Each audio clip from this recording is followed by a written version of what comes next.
Cathy? Ça va super bien et toi, Ouais, Alex? bah, ça va super bien. J'espère que vous allez bien, que vous vous êtes réveillés parce qu'il est 7h du matin. Voilà, Là, ça on doit est être un peu- jeudi. On est 17. jeudi 17 juin. Donc il commence à faire chaud. Dans quelques jours, c'est l'été. Ouais. Faut aller à la mer. Bon, on y va. Ah, moi hein, j'ai mais- déjà allé, hein. Ah Tu oui peux aller encore, toi? Ah oui. Oui, mais je me suis pas baignée. Ah si, moi je me suis. Ah oui, je t'ai vu. C'est vrai. Non, moi j'ai pas eu le courage. Trop froid. Non, mais j'aime trop bien. Donc j'espère que vous allez bien et que l'année va se terminer bientôt. Ouais. L'année scolaire. L'année scolaire. Hein. Bientôt les vacances en tout cas. Dites-nous un petit peu vos destinations, là où vous allez aller pour l'été, ce que vous allez faire, ce que vous avez prévu aussi, ça peut être intéressant. Ouais. Hein, marquez-nous-les dans les commentaires. Et puis voilà, aujourd'hui, il n'y a pas forcément de journée internationale qui nous a vraiment marqué. Donc on a décidé de parler d'autre chose en fait. Voilà, tout on va simplement. continuer dans Deux Rois. On va continuer dans Deux Rois. Donc on n'oublie pas que Deux Rois c'est prophétique. Oui. En fait c'est vraiment, ça fait partie c'est Jérémie, n'oublions pas que c'est lui qui l'a écrit. Et c'est vraiment, il fait partie de ces livres prophétiques. Il y a beaucoup de prophètes, il y a beaucoup de choses qui se passent et Élisée est quand même un précurseur de Jésus-Christ. Si vous lisez les livres de Daniel Arnold qui va venir bientôt, donc à partir du 20, il a écrit un livre, c'est un commentaire sur la vie d'Élisée, qui est juste extraordinaire. Il en parle aussi, c'est un précurseur de Jésus-Christ, c'est-à-dire qu'il y a des miracles qui se sont passés qu'il avait fait et que Jésus a refait après. C'est quand même étrange. Il a multiplié les pains, il a pourvu, comme peut-être la dame veuve, il a multiplié il a pourvu pour son quotidien, pour plein de choses. Voilà, il y a des choses similaires et aujourd'hui on va s'attarder sur une partie de la vie d'Élisée avec une veuve. Ouais, encore une veuve, c'est vrai. Encore une veuve, ouais. Faut savoir que les veuves, il y en avait, et elles étaient un peu. Elle est pas veuve. Elle est veuve. Non, elle est pas veuve. Mais non, cette elle est dame. pas veuve. Absolument pas. Elle l'est après. Oui. Elle l'est après dans 2 Rois 8. Tu m'avais pas veuve? Non, j'ai dit la fin, mince, la chute, Alex, ça va pas du tout. Non, j'ai dit la fin. Elle devient tsunami. veuve après. C'est ça? Mais oui, c'est ça. Donc c'est la tsunami. Donc en gros, l'histoire c'est quoi? C'est une femme qui reçoit régulièrement donc Élisée et qui décide de faire construire une chambre haute pour cette personne qui vient régulièrement chez elle. Et cette personne, donc Élisée, bénit et dit écoute, tu vas avoir un fils. Tu vas avoir un enfant l'année prochaine. Et elle lui dit, ce que j'aime bien ce qu'elle lui dit, ne trompe pas ta servante. Ne va pas aller contre faire du bien à mon cœur si c'est pour que ça se passe pas. Et elle a effectivement un enfant. Et cet enfant, en fait, un jour, alors qu'il est un peu grand, il doit avoir une petite dizaine d'années, il va au champ voir son papa et il a mal à la tête. Et cet enfant retourne chez elle et meurt dans ses bras, en gros. C'est terrible parce qu'il y a eu l'annonce d'une bonne nouvelle. Elle va avoir un enfant. Elle avertit, elle dit ne me trompe pas, elle dit ça à Élisée. Elle a cet enfant et cet enfant meurt. C'est comme si d'un coup, il y avait plus d'espoir, l'enfant meurt. L'enfant meurt et elle, qu'est-ce qu'elle fait? Elle met l'enfant dans la chambre haute du prophète, elle ferme la porte derrière elle et elle court voir le prophète. Et là, elle demande un miracle. Elle demande un miracle et elle lui demande un miracle particulier. Vas-y, tu continues? Alors, en fait, oui, voilà, donc elle lui demande de venir. En fait, elle a fait un pacte comme avec lui, elle a fait comme une alliance en fait. Quand il lui a dit, mais que veux-tu que je fasse pour toi? Oui. Elle lui dit, t'as pas d'enfant, donc elle lui a rien demandé, c'est lui qui lui propose l'enfant. C'est lui et qui elle lui dit, voilà, ne me trompe pas, ne me déçois pas. pas. Et là, c'est comme si ça a fait comme s'il y a un pacte, une alliance qui est signée pour elle dans son cœur. Donc elle a cet enfant, tout ça et tout, et quand il meurt, elle se dit, non, c'est pas normal, moi j'ai une alliance, je lui avais dit qu'il ne me trompe pas, donc elle retourne le voir, pour qu'il vienne le guérir. Et d'ailleurs, ce qui est drôle, c'est qu'il envoie son serviteur. Il vient, il va envoyer. Je m'en rappelle son prénom. C'est Gazi. J'arrive pas à le dire. Et elle dit non, c'est toi qui viens parce que c'est avec lui en fait qu'elle a cette promesse, qu'elle a cette alliance. Et donc elle s'attend vraiment à lui. Et donc il va venir. Et il va venir. Et en fait, au tout début, donc Gazi est arrivé avant. Oui. Il est arrivé avant, il a essayé de ressusciter l'enfant. L'enfant, ça ne s'est pas passé. Mais quand Élisée arrive, Lui, ce qu'il va faire, c'est qu'il va s'enfermer dans la chambre. Donc, il est marqué comme ça, il ferme la chambre, la porte derrière lui et il se passe quelque chose de particulier, il s'allonge sur l'enfant et il met ses mains sur ses mains, sa bouche sur sa bouche, sa tête sur sa tête et il souffle et là, il ressuscite. Waouh, extraordinaire, extraordinaire. Moi, j'aime cette histoire. Énormément. Ça nous parle de foi, en fait, vraiment de foi, voilà. Déjà, on voit que cette femme, en fait, elle est attentive aux choses de Dieu parce qu'elle a repéré Élisée qui est un homme de Dieu et déjà, elle veut l'accueillir dans sa maison. Déjà, c'est une première image pour nous. Elle est en recherche, mais elle est en recherche de quelque chose de bon. Elle reconnaît parce que il faut savoir qu'il y a beaucoup d'idoles. Hein. On est dans les rois, il y a Israël, il y a Juda, on ne sait pas trop sous quel roi elle est, mais il y a un peu plein de rois qui ont plein d'idoles. Et en fait, elle reconnaît dans Élisée quelque chose de particulier qui vient de l'Éternel. Voilà. Elle aurait pu être un autre prophète, un faux prophète, mais elle reconnaît que lui, il est particulier, il vient de l'Éternel. Et elle lui fait carrément une place dans sa maison. Elle lui fait une chambre rien que pour lui. Ça veut dire qu'à chaque fois qu'il passe par là, il va séjourner chez elle. Donc déjà, elle a ce don d'hospitalité quand même. Elle a ce don d'hospitalité. Et Dieu, on peut dire qu'il est présent dans sa vie, dans sa maison. Dans sa maison. Voilà. Quand il se passe ça, en fait, c'est marrant parce qu'elle ferme tout et elle dit, c'est marqué, elle dit rien à personne. Non. Elle va directement voir Élisée pour lui réclamer de l'aide, mais en chemin, elle va ni voir son mari, elle dit rien à personne. Et ça, moi, ça me fait penser des fois quand on attend un miracle, quand on est en difficulté avec quelque chose, et ben des fois, il faut savoir se taire, c'est-à-dire de ne pas parler par exemple si c'est la maladie, quand on est malade, voilà par exemple, et ben au lieu de toujours parler des symptômes, de dire oui non mais j'ai ça, et puis ça arrive comme ça, et puis là quand je fais ci, je suis fatiguée, quand je fais ça, des fois on parle le symptôme, on parle le problème, on parle ce qui nous empêche plus que d'aller directement à la source. Et elle dit, moi je vais rien dire parce que je sais que j'ai une promesse, je sais que j'ai fait une alliance avec, donc je vais aller directement m'adresser à la bonne personne et à lui je lui dirai. Et elle va et elle lui dit à lui en premier. C'est la première personne qui est avertie, c'est lui. Parce qu'elle s'attend à lui, elle sait qu'elle a une promesse et elle est déterminée à ce qu'il lui réponde favorablement. Ouais. Moi ce que j'aime bien aussi dans ce passage-là, c'est qu'à un moment donné, je sais pas si, peut-être que vous y avez déjà pensé, mais c'est que c'est terrible. Enfin, moi, je me mets à sa place 2 minutes. C'est terrible. Elle vient de perdre un enfant. Et souvent, quand on perd quelque chose, quand on perd un enfant, quand on a une mauvaise nouvelle, on a tendance à s'enfermer. Avec cet enfant. Elle aurait pu fermer la porte et rester avec cet enfant et pleurer, rester dans le deuil et dans la douleur. Elle aurait pu rester là. Mais en fait, elle a un autre réflexe. C'est-à-dire qu'elle laisse l'enfant. Et elle dit, je vais pas m'attacher à la douleur, mais je vais m'attacher à la promesse. Et elle ferme la porte. Ça, ça c'est pas ma promesse. Ma promesse, elle est là-bas. C'est ça qu'elle fait. Elle enferme derrière elle la promesse qui est morte. Qui est morte en réalité, mais qui n'est pas morte dans l'esprit. Et elle ferme la porte et elle dit, c'est pas ça.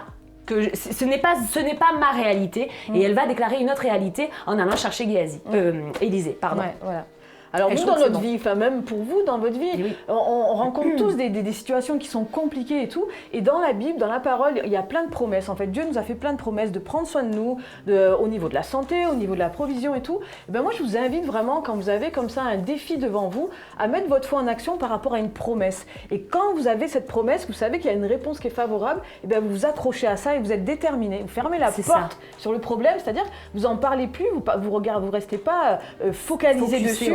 Et vous allez à la promesse et vous mettez devant Dieu et papa ou que Jésus, comment vous l'appelez, comment vous priez, Seigneur, cette promesse, elle est là. Moi, je m'attends à ce que tu viennes agir, intervenir avec ta promesse dans cette situation-là et faire confiance et aller voir Dieu en premier plutôt que de se raconter partout d'un tel, d'aller regarder sur Google, qu'est-ce que ça dit là, d'appeler un tel, Pierre, Paul, Jacques, t'as vu mon problème. Moi, je crois que là, ça nous dit d'abord, adresse-toi à Dieu. C'est ça, il faut avoir de bons réflexes en réalité. On aurait pu, même humainement, admettons qu'aujourd'hui on reçoive une mauvaise nouvelle. Notre premier réflexe, ça ne doit pas être de regarder à la problématique, d'aller chercher sur internet la solution à mon problème, de téléphoner à tous mes amis, comment est-ce que je vais m'en sortir. Tu te rends pas compte. Non, ferme ta porte, prie, tu dis voilà, moi je crois que je crois que Dieu est au-dessus, je crois que Dieu est vivant. Et va voir Dieu, en fait, va voir ton meilleur ami, va voir celui qui t'a donné la promesse. En réalité, c'est ça. C'est ce qui s'est passé, c'est Élisée qui avait fait une promesse. Et cette promesse, à un moment donné, c'est pas qu'elle tardait à s'accomplir, c'est qu'elle meurt, cette promesse. Oui. Terrible. Elle se l'a fait voler, en fait. Elle se l'a fait voler. Eh ben, elle a eu de bons réflexes et ayant ces mêmes réflexes de dire bon ben ok très bien, je vais fermer la porte aujourd'hui à cette mauvaise nouvelle et ma promesse elle est en Christ, va chercher ta promesse, va la réclamer et demande la restitution à Dieu. Demande la restitution à Dieu parce que quelques chapitres plus tard vous allez au chapitre 8. Donc là elle devient veuve. Ouais.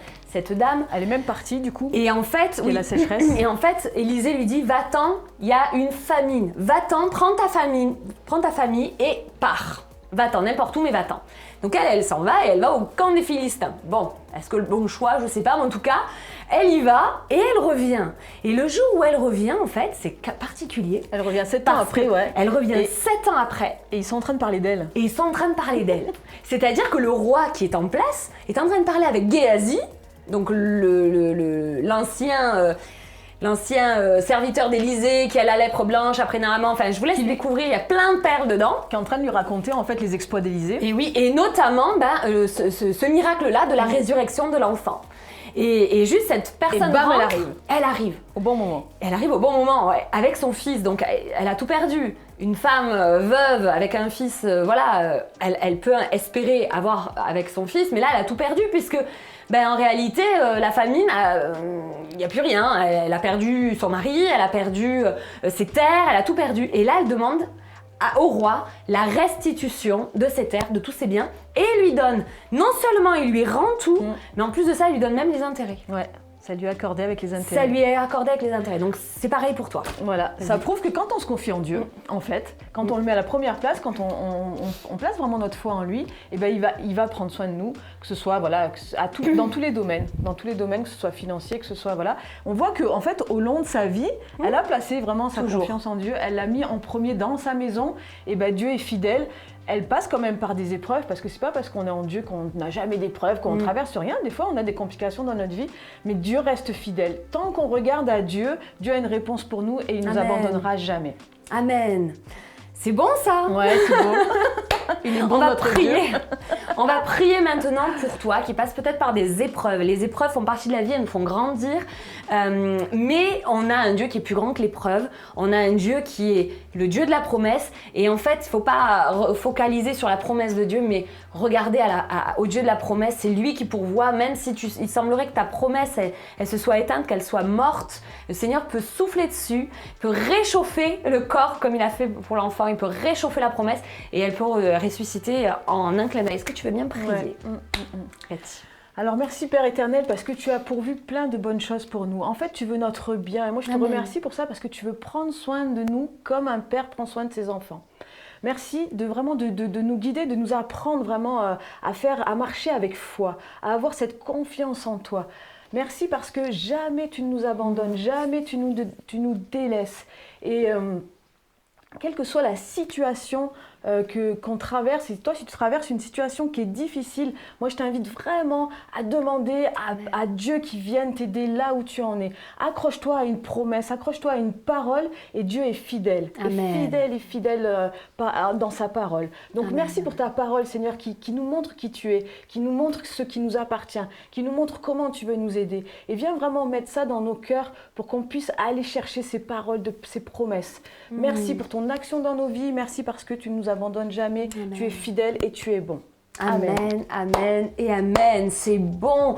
Le Jesus Coffee, c'est ça, hein, c'est la matinale qui réveille ta foi. Moi, ça m'a boosté là, ce matin encore. Ouais, c'est vrai. Et puis, il ne faut pas lâcher, en fait. Non, jamais. Voilà. Il y avait le verset qui me venait là de le royaume des cieux appartient, tu sais, au violent. Voilà. Alors, c'est pas le violent qui castagne. Non, c'est le violent à l'esprit. Ça m'appartient, c'est à moi, je lâche pas tant que je l'ai pas, en fait. C'est ça, c'est la violence ça. Dans ce sens-là. C'est ça. Cette promesse, elle est à moi. En fait, quand on est en Jésus, quand on est en Christ, on a tout un pack avec nous de bénédictions qui est à nous. C'est déjà à nous, c'est pas à venir, c'est maintenant. Et il faut qu'on revendique ces promesses, elles sont à nous et on lâche pas tant qu'on n'a pas gain de cause. Amen. Voilà. Amen. Ça, c'est la pour la journée. Et maintenant, du coup, on va passer à notre rubrique tant attendue, c'est le Béniscope. Alors, tu fais la... Oui, je prends mes outils. Et prends ses lunettes. Alors, pour les femmes, l'Éternel marchera lui-même devant toi. Amen. Il sera lui-même avec toi. Amen. Il ne te délaissera pas, il ne t'abandonnera pas. N'aie pas peur et ne te laisse pas effrayer. On Amen. trouve ça dans Deutéronome 31. Waouh. Voilà, ça résume bien ce qu'on venait de dire. Voilà, ça résume en vrai. Pour les messieurs, je t'instruirai et je te montrerai la voie que tu dois suivre. Je te conseillerai, j'aurai le regard sur toi, c'est le psaume 32 qui le dit.